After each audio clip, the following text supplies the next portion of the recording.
नमस्कार मैम। नमस्कार। सर्वप्रथम मैं प्रसार भारती, दूरदर्शन और ऑल इंडिया रेडियो की ओर से आपका आभार व्यक्त करना चाहती हूँ कि आपने अपने बहुमूल्य समय से कुछ पल हमें हमारे राष्ट्र को दिए। धन्यवाद। मैम, आप तो आदी हो चुकी हैं इतिहास गढ़ने के लिए, तो आपकी अनुमति से सबसे पहले मैं ये पूछना चाहूँगी, हाल ही में हमारे देश के नागरिकों ने आपको मेट्रो में देखा, तो वो पहला अनुभव मेट्रो में राष्ट्रपति के नाते कैसा रहा आपका? देश के राष्ट्रपति भी देश का नागरिक है। मेरा मेट्रो में चढ़ने का अ, शौक था, इच्छा था कि मैंने भी आम आदमी के तरह मैं भी थोड़ा एक्सपीरियंस करूँ। मेट्रो में ब कैसे लग रहा है, लोग हज़ारों लोग मेट्रो में जाकर अपने ऑफ़िस करते हैं, अपने काम पे जाते हैं। मैं भी देखना चाहती हूँ कि मेट्रो का बनावट कैसा है, क्योंकि अभी जैसे लोगों का पॉपुलेशन बढ़ रहा है, अ मेट्रोपॉलिटन सिटी या ऐसे पॉपुलेटेड सिटीज़ में मेट्रो की ज़रूरत होती है। इसलिए लोग इसमें यात्रा कर रहे हैं तो कितने सहूलियत महसूस हो रहा है, उसको मैं फ़ील करना चाहती हूँ, एक्सपीरियंस करना चाहती थी। ये माना जाता है भारत का मेट्रो सिस्टम विश्व का सबसे उत्तम और सबसे बड़ा मेट्रो सिस्टम बहुत ही जल्द बन जाएगा। प्रधानमंत्री मोदी विकसित भारत की बात करते हैं, लेकिन जब आप ऐसे सिस्टम्स को खुद परखती हैं, राष्ट्रपति के नाते भी, नागरिक के नाते भी, तो उस अनुभव को फिर आप क्या सरकार के साथ साझा करती हैं? ज़रूर, ज़रूर मैं जो भी अनुभव करती हूँ, जो भी महसूस करती हूँ, जो भी फ़ील करती हूँ कि सरकार का जो भी कार्य है बहुत अच्छा है या जो कार्य करना चाहिए उसके लिए भी मैं कभी-कभी उनको सजेस्ट करती हूँ। मैम, हमने देखा कि आपने मेट्रो में अपने यातायात के वक़्त स्कूली बच्चों के साथ बातचीत की, विशेषतः छात्राओं के साथ हमने आपको देखा। तो एक राष्ट्रपति जो एक टीचर रह चुकी है, जब वो नन्ही बच्चियों को देखती है अपने साथ, तो कैसा लगता है? मुझे बहुत अच्छा लगा क्योंकि बहुत दिनों से मैं छात्रों के साथ मिली नहीं थी। इस तरह के बैठी नहीं थी क्योंकि मैं टीचर थी 97 से 94 से 97 तक। इसके बाद बच्चों से तो मैं मिलती थी, लेकिन इस तरह के बैठ-बैठ के बातें करना ये मुझे मौका नहीं था।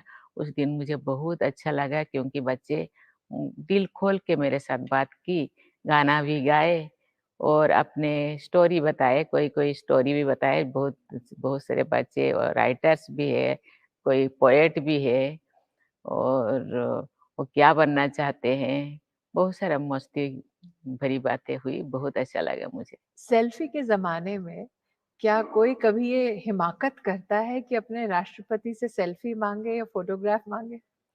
ये आम बातें हैं, हर कोई समझते हैं कि जनरल पब्लिक तो वही समझते हैं कि राष्ट्रपति जैसे ही हम भी वैसे ही, इसीलिए आजकल का जो सेल्फी ज़माने में मुझे कहते हैं मैडम एक सेल्फी हो जाए, तो प्रोटोकॉल ये मना करता है, मैं नहीं करती, लेकिन मना जनता करा की भावना का आप आदर करती हैं। ज़रूर। बात बच्चों की निकली मैम, तो बचपन आपका जब आप याद करती हैं और आज जिस भव्य भवन में आप हैं, ये आपका भवन है।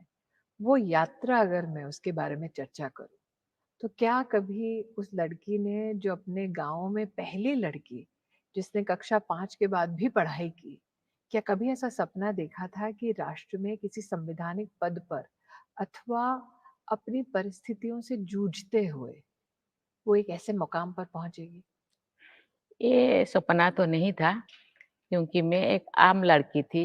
गाँव में जैसे दूसरे लड़के थे, लड़की थी, ऐसे ही मैं भी थी क्योंकि उनके साथ खेलती थी, भागती थी, दौड़ती थी, स्कूल जाती थी, कभी आम चुराया करती थी, कभी मौका मिलने से किसी के गाँव, किसी के घर पे बारी पे जाके, गार्डन पे जाके गुआभा चुराया करती थी। क्योंकि कभी मौका मिले तो घंटों तक तालाबों में मैं तैरती थी, क्योंकि मैं भी उसी लड़का-लड़की जैसा थी जो गाँव में रहते थे। मैं कभी भी सपने भी नहीं देखी थी कि मुझे ये बनना है और मुझे राष्ट्रपति बनना है कि मुझे कोई बड़ा ऑफ़िसर बनना है, क्योंकि उस टाइम बनने के लिए मेरे प सोचने के लिए कोई ऐसे मौका ही नहीं था, कोई सोचते नहीं थे। हाँ, एक पढ़ाई करने से एक नौकरी करूँगी, ये मैं सोच रही थी, लेकिन ये राष्ट्रपति बन सोच कैसे विकसित होती है मैम, एक ऐसे गाँव में या एक ऐसे परिवार में जो आर्थिक संघर्षों से गुज़रता है?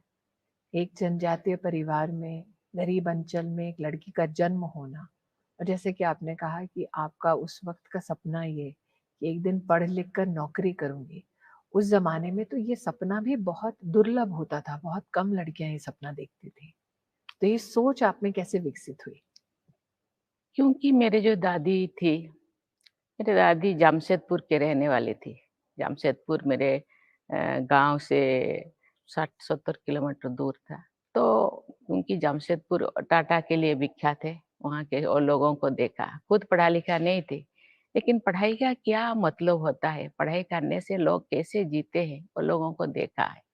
तो इसीलिए मुझे कहती थी कि आपको पढ़ना है, क्योंकि अब तुम तो दुनिया में लड़की बनकर आई, तो ज़्यादा संघर्ष करना पड़ेगा, इसके लिए तैयार रहना पड़ेगा। पढ़ाई भी उम पढ़ाई पढ़ना पड़ेगा, फिर पढ़ाई के साथ-साथ काम भी, घर का काम भी सीखना पड़ेगा। पता नहीं तुम्हारे भाग्य में क्या लिखा है, लेकिन संघर्ष तो करना पड़ेगा। तो जब आपको ये बोला जाता था कि आपके भाग्य में संघर्ष है, तब आप क्या पलटकर कुछ जवाब देती थी कि नहीं मैं संघर्षों को पार कर कर एक दिन कुछ बनूँगी? नहीं, उस ज़माने में किसी को जवाब देना शायद नहीं था। मुझे लगता है कि समय के साथ-साथ ये चीज़ भी मैं सीख जाऊँगी और मुझे ये जो जो कार्य मुझे कठिन लग रहा है अभी, मुझे लगता है एक ना एक दिन मुझे सहज लगेगा और इस काम को भी मैं कर पाऊँगी। तो जो लड़की बचपन में आम चुराया, अमरूद चुराया, उसको कभी क्या डाँट पड़ी? बहुत डाँट भी पड़ी, पिटाई भी पड़ी। तो आज के ज़माने में लोग कहते हैं कि माँ-बाप को अपने बच्चे का दोस्त होना चाहिए। तो अगर माँ-बाप अपने बच्चों को इस प्रकार की गतिविधि करते देखें, जो बचपन का एक अभिन्न अंग है, तो जैसे कि अंग्रेज़ी में कहते हैं, ऐसे न्यू एज पेरेंट्स को आप क्या कहना चाहेंगी? देखिए, अनुशासन के लिए थोड़ा डाँट तो ज़रूरी है, लेकिन उस ज़माने में 1947 में देश इंडिपेंडेंट हुआ, मैं 58 में आई, मेरा जो सोच भी मैं कोई बातें कर पाई, कोई सोच पाई, मुझे लगता है इसके बाद 20 साल, इंडिपेंडेंट के 20 साल बाद। तो उस टाइम पे तो हम नहीं सोच रहे थे कि बच्चों को डाँटना नहीं चाहिए था, डाँटना नहीं चाहिए। लेकिन अभी का जो दुनिया है, अभी का जो सिचुएशन है, बच्चे छोटेपन में ही बड़े हो जाते हैं। उनका मेंटली और मैच्योर हो जाते हैं। ये बहुत सारी चीज़ें उनको पता चल जाता है। इसीलिए अभी प्यार की ज़रूरत होता है। उस टाइम हम हर सिचुएशन को हम झेलते थे। प्यार को भी हम महसूस किया है और डाँट को भी मैंने खाई है। जब आप बात करती हैं अपने बचपन की, तो लोगों को अक्सर ये लगता है कि घर में नामकरण जो होता है, वो नाम दिया जाता है घर के किसी बड़े-बुज़ुर्ग के माध्यम से या माता-पिता के माध्यम से। मैंने सुना है कि द्रौपदी मुर्मू, आपकी अनुमति से आपका नाम ले रही हूँ, ये नाम आपको अध्यापक ने दिया है स्कूल में। क्या ये सत्य है? ये सत्य है, क्योंकि हमारे सोसाइटी में कोई पहले लड़की होती है तो दादी का नाम दिया जाता है, बेटी हो जाती तो। फिर बेटा हो जाता है तो उनको दादा का नाम दिया जाता है। एक ऐसा सोच है कि नाम नहीं और नाम अमर होना चाहिए। शरीर खत्म हो जाता है लेकिन नाम रहना चाहिए। नाम कभी खत्म नहीं होना चाहिए। इसीलिए मेरे नाम मेरे दादी का नाम दिया गया। मेरा दा नाम दादी का नाम, लेकिन उसको शायद उस टाइम जो टीचर थे दूसरे डिस्ट्रिक्ट से आते थे, तो उनको ये नाम पसंद नहीं आया। उन्होंने बोले ये क्या नाम है? क्या नाम था वो? दुर्गी। अच्छा, तो जी, आपको जो परिवार ने नाम दिया वो दुर्गी है? दुर्गी। दुर्गी नाम उनको पसंद नहीं लगा, तो उन्होंने बोले फिर जो मुझे घर पे बुलाते थे, मुझे बती, गाँव में जो लाइट होते हैं ना, उसको बत्ती कहते हैं, बत्ती। हाँ। तो बत्ती बोलते-बोलते वो फिर आस्ते-आस्ते मैं पुती हो गई हूँ। इसके नाम उन्होंने बोले दुर्गी का दो रहने दो और लास्ट का पोदी करने दो, द्रौपदी हो जाए। क्योंकि टीचर ने दे दिया होगा तो अच्छा ही होगा। मेरे पिताजी ने बोले ठीक है चलो, ठीक है। आपके पिताजी ग्राम पंचायत के सरपंच थे, हुँ। तो क्या पिता को सरपंच के रूप में देखना, राजनीति और राजनीति में सामाजिक व्यवस्था, क्या आपका पहला परिचय उससे पिताजी के माध्यम से हुआ? नहीं, ऐसे नहीं है और क्योंकि मेरे दादाजी भी अंग्रेज के ज़माने पे प्रधान हुआ करते थे। प्रधान जो होते हैं, वो टैक्स कलेक्टर होते थे। मेरे दादाजी का जो देहांत हुआ, मेरे पिताजी को ज़्यादा एज नहीं हुआ था, 14 हुआ था, 14 साल हुआ था। इसलिए मेरे पिताजी को भी प्रधान दिया गया है। प्रधान मीन्स वही टैक्स कलेक्टर। तो हाँ, मैं प्रधान के बेटी के नाम पे मुझे जानते थे लोग।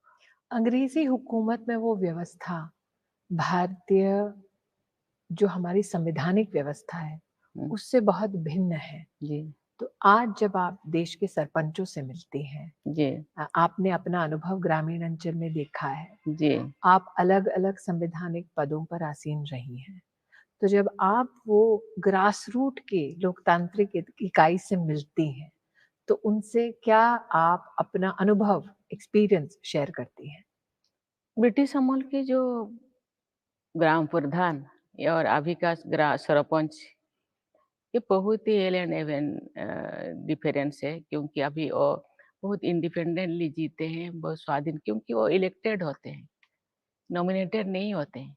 जी। वो इलेक्टेड होते हैं मीन्स उनके बहुत ताकतवर होते हैं, उनके पास बहुत पावर रहता है और लोगों का वेलफेयर में वो अपना समय देते हैं, वेलफेयर करते हैं, इसीलिए ये बहुत इज़्ज़तदार होते हैं। उन टाइम लोगों को रहता है, प्रधान लोगों को लोग डरते थे, प्यार नहीं था, क्योंकि ये ब्रिटिश का ये गुमास्ता है, इसीलिए उनको डरते थे।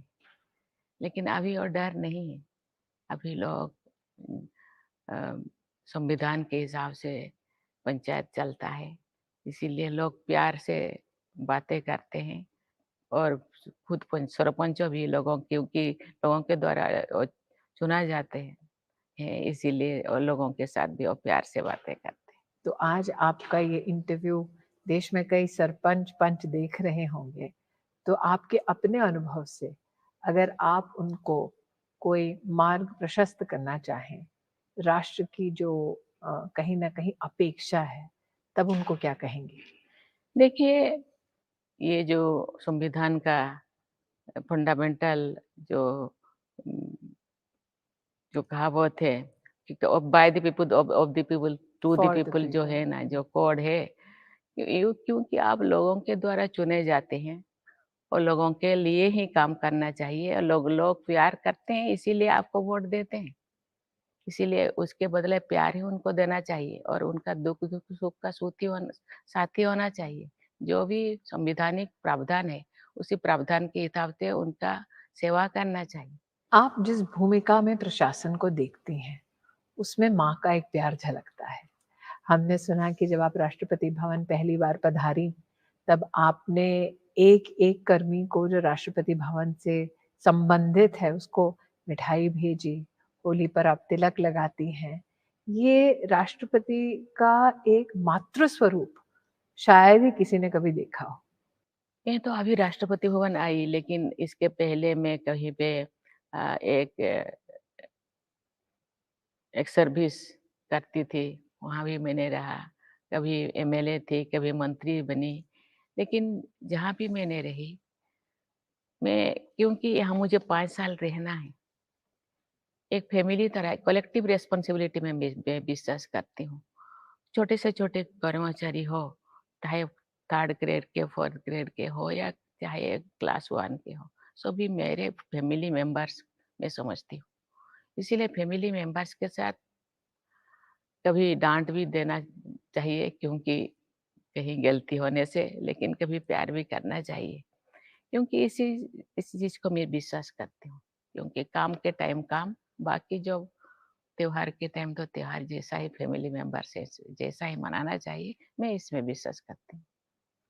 आपने मातृ की भूमिका में या स्वरूप में राष्ट्रपति भवन और राष्ट्रपति के पद पर आसीन होकर जो भावना व्यक्त की, मैंने सुना है कि उससे भी एक बड़े स्वरूप में आपके जिस प्रदेश में आप जन्मी, उसके लिए समर्पित एक गीत है, जो आपका बहुत पसंदीदा है, वंदे उत्कल जननी। जी। तो इसकी पृष्ठभूमि थोड़ा बताएँ अगर राष्ट्रपति जी? वंदे उत्कल जननी जैसे कि हम राष्ट्र के गीत है, जन गण मन अधि ऐसे ही उत्कल के लिए ये एक शुरुआती गीत है।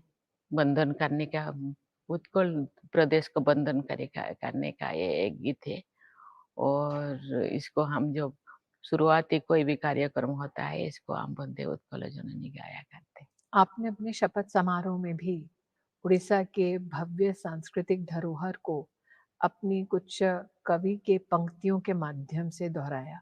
हाल ही में जब आपने दोनों सदनों को संबोधित किया, राष्ट्र ने आपके संबोधन को सुना, तब भी आपने उड़ीसा के एक महान कवि की रचना के बारे में वहाँ पर उल्लेख किया। तो आपकी जितनी जीवन यात्रा रही है, प्रशासनिक ढांचे में या संवैधानिक ढांचे में, उसमें आपके प्रदेश या देश की सांस्कृतिक धरोहर का कितना महत्व रहा है?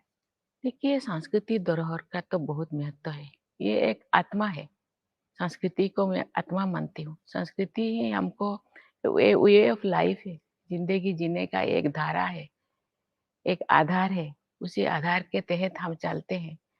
ये धरती नहीं रहता, जैसे कि जननी जन ज ज हम कहते हैं वंदे उत्कल जननी। ये धरती नहीं रहता तो हम शायद ये दुनिया में नहीं आते। इसीलिए जो भी हम लोगों के लेखकों ने या कवियों ने लिखा है, उसको मैं याद करती हूँ। अभी भी मैं याद है मेरा। अभी भी जो पार्लियामेंट में मैंने बोली, "मिशु देह मिशु मोर ए देह माटीरे, मिशु मोर देह ए देश माटीरे, देश देशवासी चली जानतु पीठिरे।" ये गोपबंधु का ये जो पंक्ति, ये हम लोगों को जो भी एक्सप्लेनेशन हुआ करता था स्कूलों में, ये सब चीज़ को हमको याद और दिलाना इन चाहती पंक्तियों का मतलब क्या है राष्ट्रपति जी? पुनः आप अगर मिसु हमारे मोरो नागरिकों देहो को ये जो शरीर है, ये शरीर क्षणभंगुर है। आज है, कल खत्म हो जाएगा। ये मिट्टी में मिल जाए और ये देश के लोग मेरे शरीर के ऊपर गुज़र जाए और मेरे शरीर में जितने भी मांस है, जितने भी हाड़ है, जो भी यहाँ खाइया है, उसमें भर जाए और लोग उसमें चले लोग यहाँ के लोग उसके ऊपर चले जाए, तो मेरे ज़िंदगी मेरा जीवन यहाँ धन्य हो जाएगा। ये धन्य भावना मैंने आपके चेहरे पर, क्योंकि मैं उस वक़्त सदन पे थी, देखा जब आप सेंगोल के साथ आपका प्रवेश हुआ। नया भवन है संसद का। सेंगोल जो हम कई चर्चाओं में सुनते हैं कि हस्तांतरण जब हुआ, तब उसका एक प्रतीक है कि भारत की सांस्कृतिक विरासत, भारत का गणराज्य, भारत का संविधान, इन सबके बीच का समन्वय और वहाँ उसके संग चलती भारत की महामहिम राष्ट्रपति। तो वो अनुभव राष्ट्रपति जी, आपने पुराना भवन भी संसद का देखा और नया भवन भी देखा। तो सेंगोल के उस अनुभव के बारे में अगर आप कुछ बताना चाहें? ज़रूर, उस समय का जो अनुभव तो थोड़ा अनोखा था, क्योंकि ये पहली बार मुझे प्रवेश होने का मौका मिला, वहाँ जाने का मौका मिला, स्पीच देने के लिए मुझे जा रही थी। मुझे एक अजीब-सी शरीर में या मन मस्तिष्क में महसूस हुआ कि ये एक पवित्र था, क्योंकि हम ऑगस्ट हाउस जो भी हम सदन को हम ऑगस्ट हाउस पवित्र गृह है। यहाँ 140 करोड़ लोगों का भाग्य नियंत्रण होता है। इसे और उसी में जो सिंगुल ये भी हम धरोहर का ही एक प्रतीक है। उसी धरोहर को सामने जो रखा जाता है, मुझे ये सत्य, न्याय, अहिंसा, धर्म का ये प्रतीक है। इस प्रतीक को सम्मान देना है और ये अगस्त हाउस में मुझे जो प्रवेश करने के बाद मुझे जो यहाँ कुछ बोलने का उम, जो मुझे था, तो मुझे लगता है ये भी सत्य, न्याय, अहिंसा के ही एक प्रतीक होगा और लोगों के 140 करोड़ लोगों के विश्वास का और उनका अम, स्वार्थ का रक्षा के लिए मुझे बोलना है। इसीलिए मैं मुझे थोड़ा अजीब-सा महसूस हो रहा है। राष्ट्रपति महोदय, हमने आपको देखा, आप बग्गी में आईं और बग्गी का राष्ट्रपति भवन के साथ इतिहास अपने आप में अनोखा है। लेकिन जैसे कि मैंने कहा, आपको शायद आदत हो गई है अब इतिहास रचने की। मेरी जानकारी में है कि आपने अपनी प्राथमिक शिक्षा अपने गाँव में की, फिर माध्यमिक और उच्च शिक्षा के लिए आप भुवनेश्वर आईं। आपने अपनी ग्रेजुएशन रमा देवी महिला कॉलेज भुवनेश्वर से पूरी की और फिर आप गईं इरिगेशन डिपार्टमेंट में जूनियर असिस्टेंट बनकर। अगर मेरी जानकारी सही है तो 1979 से 1983 तक। अब जब आप इरिगेशन डिपार्टमेंट के किसी व्यक्ति से मिलती हैं, क्या यादें ताज़ा होती हैं? जब सर्विस में होती तो अभी रिटायर्ड होके 4-5 साल हुआ हुआ था। ऐसे ही मेरे जो दोस्त लोग भी अभी तो कोई नहीं होंगे अभी। लेकिन मैंने सुना कि मेरे जो इरिगेशन और पावर डिपार्टमेंट में जो मुझे यहाँ राष्ट्रपति का मैं जब शपथ ली उस दिन वो मिठाई तो वहाँ बंटन होता था। तो जूनियर असिस्टेंट के नाते आपने इरिगेशन डिपार्टमेंट में सेवा भी दी। उसके बाद 1994 से लेकर 1997 तक आप श्री अरबिंदो इंटीग्रल स्कूल में रायरंगपुर में आप टीचर भी रहीं। तो सरकारी व्यवस्था में इरिगेशन डिपार्टमेंट में काम करना और फिर टीचर बन जाना, ये अलग-अलग व्यवस्थाओं में आपने अपने आप को कैसे ढाला? देखिए ज़िंदगी कहते हैं ना ज़िंदगी एक बेड ऑफ रोज़ नहीं है। कभी-कभी ऐसे बहुत सारी चीज़ें आ जाता है, मुझे नौकरी छोड़ना पड़ा। मैं गाँव में गई और मेरे हस्बैंड जो बैंक ऑफिसर थे, उनका ट्रांसफरेबल जॉब था, उनके साथ मुझे घूमना पड़ा। फिर जब बच्चे बड़े हो गए तो मैंने सोचा कि मुझे कहाँ एंगेज होना चाहिए क्योंकि बच्चे जब स्कूल जाने लगे मैं टीचर होने के लिए मैंने पसंद किया क्योंकि ये 2 काम में मेरे लिए आया। पढ़ना और पढ़ाना ये बहुत अलग चीज़ है। मैं सोचती मैं टीचर बनूँगी तो मैं खूब एक्सपीरियंस हो जाऊँगी, मैं बच्चों को पढ़ाऊँगी, खुद के बच्चों को पढ़ाऊँगी। कहते हैं शिक्षादान एक महादान होता है, शिक्षादान से बड़ा कोई दान नहीं। इसीलिए कोई ऐसे डिफरेंस में मुझे क्योंकि जब आप माइंड मेकअप करते हैं तो कोई भी चीज़ में आप घुस सकते हैं। कोई डिफरेंस कोई होता वहाँ कोई जूनियर असिस्टेंट्स के रूप में भी वहाँ काम किया, यहाँ टीचर के रूप में भी मैं अपने आप को ढाल लिया है। कोई भी परिस्थिति आए उसी रूप से अपने आप को ढालना चाहिए। तो आपने शिक्षिका के रूप में हिंदी पढ़ाया, उड़िया पढ़ाया, मैथ्स पढ़ाया, ज्योग्राफी पढ़ाया। आज कोई छात्र मिलता है आपको जिसको आपने पढ़ाया हो? ज़रूर, वो लोग अभी कहाँ-कहाँ कोई अमेरिका में, कोई लंदन में है, कोई कहाँ से क्योंकि उन टाइम जॉब का अपॉर्च्युनिटी था। सब सब बच्चे अभी अपने-अपने जॉब में लगे हैं और बच्चे जब आते हैं, मुझे नमन करते हैं, तो मुझे बहुत अच्छा लगता है, मैं तो जब गर्व आप महसूस करती हूँ। राष्ट्रपति बनी, आपके विद्यार्थियों का क्या रिएक्शन था? विद्यार्थी बहुत खुश है, यहाँ भी आते हैं मिलने के लिए। यहाँ भी मुझे मिलने के लिए आते हैं, वहाँ जब जाती हूँ, वहाँ भी आते हैं और बहुत दूर-दूर रहते हैं, कभी-कभी आते हैं मुझे मिलने के लिए। मुझे आज भी याद है कि जब आपकी कैंडिडेचर की घोषणा हुई थी, तो आपके प्रदेश में, उड़ीसा में, एक उत्सव का माहौल तो था ही। देश भर में उत्साह था कि पहली बार जनजातीय परिवार से एक महिला को राष्ट्र का इतना बड़ा गौरव, इतना बड़ा सम्मान मिलने वाला है। अ, राष्ट्रपति जी, मुझे ये बताएँ कि जब आपने पहली बार सुना कि आपको राष्ट्रपति पद का उम्मीदवार बनाया जा रहा है, मैंने ये सुना है कि आप तो फ़ोन ही नहीं उठा रही थी। किसी को अपनी साइकिल पर बैठकर आपके पास आना पड़ा और बोलना पड़ा कि फ़ोन उठाइए, शायद आपका कैंडिडेचर अनाउंस हो रहा है। क्या ये सही है? ऐसा ही है, क्योंकि मेरे जो घर जैसा है और कभी-कभी टेलीफ़ोन लगता नहीं है, कभी-कभी लगता भी है। उन दिनों मैं देख रही थी सोशल मीडिया पे, मेरा तो टेलीफ़ोन इतना स्टैंडर्ड का टेलीफ़ोन नहीं था, लेकिन मुझे मेरे बच्चे ने बोले कि माँ तुम्हारा नाम आ रहा है, तो मैंने मेरे जो जो भी टेलीफ़ोन को मैं अननोन फ़ोन फ़ोन मैं नहीं उठाती थी और कभी-कभी वहाँ नॉट रीचेबल भी होता है। तो मेरे जो एक मैं जो गवर्नर थी, मेरा एक पीएस और रायरंगपुर का ही मेरा एक पीएस वहाँ अ, एक मेडिकल स्टोर में और काम कर रहा था। तो उनका नंबर कैसे उनको मिला, उनको टेलीफ़ोन आया। तो उन्हें बोले कि दिल्ली से फ़ोन आ रहा है, आप नहीं उठा रहे हैं, तो भागे-भागे आए। उन्होंने बोले उनको हाथ-पाँव काँप रहा था। तो दिल्ली से फ़ोन आ रहा है, आप उठा नहीं रहे हैं। मैंने बोली मुझे तो पता नहीं, यहाँ टेलीफ़ोन नहीं लग रहा है, शायद और वो लग रहा है अभी तो मैं नहीं उठा रही, कहाँ-कहाँ मैंने रखी। तो जो उन्होंने बोले ये प्रधानमंत्री जी आपसे बात करना चाहते हैं।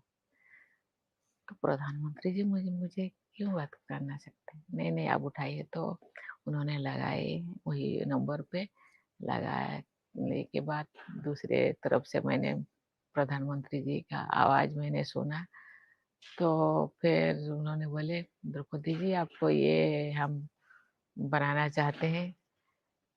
तो मैं तो कभी सोची नहीं थी, तो मेरे हाथ-पाँव पूरा सुन्न हो गया, मैं बोल नहीं पाई। क्योंकि मेरे पास टाइम भी नहीं था सोचने के लिए, मैं क्या जवाब दूँ? तो फिर मैंने बोली ठीक है आप सोच रहे हैं तो आप मेरे ऊपर इतना विश्वास कर रहे हैं तो आप कीजिए। शायद ही किसी ने ये देखा हो मंज़र कि राष्ट्रपति पद के लिए एक उम्मीदवार घोषित होता है और वो व्यक्ति अपने गाँव के मंदिर में लोगों को मिलता है, सेवा देते हुए। मैंने ये भी सुना है कि गाँव के आस-पास के कई गाँव के बड़े-बुज़ुर्ग 80-90 साल के शायद दौड़े-दौड़े आपके गाँव आए ताकि आपको एक नज़र देख लें। ये भी सुनने में आया कि किसी ने कहा कि एक बार देख लूँ इसके बाद तुम लौटोगी नहीं गाँव। और सही है कि जो न्यूज़ में आया, न्यूज़ में जो लोगों को ये शायद रात को 9 बजे, तो लोग कहाँ से कहाँ, कहाँ से उसी दिन शायद वो हम मेरे छोटे से शहर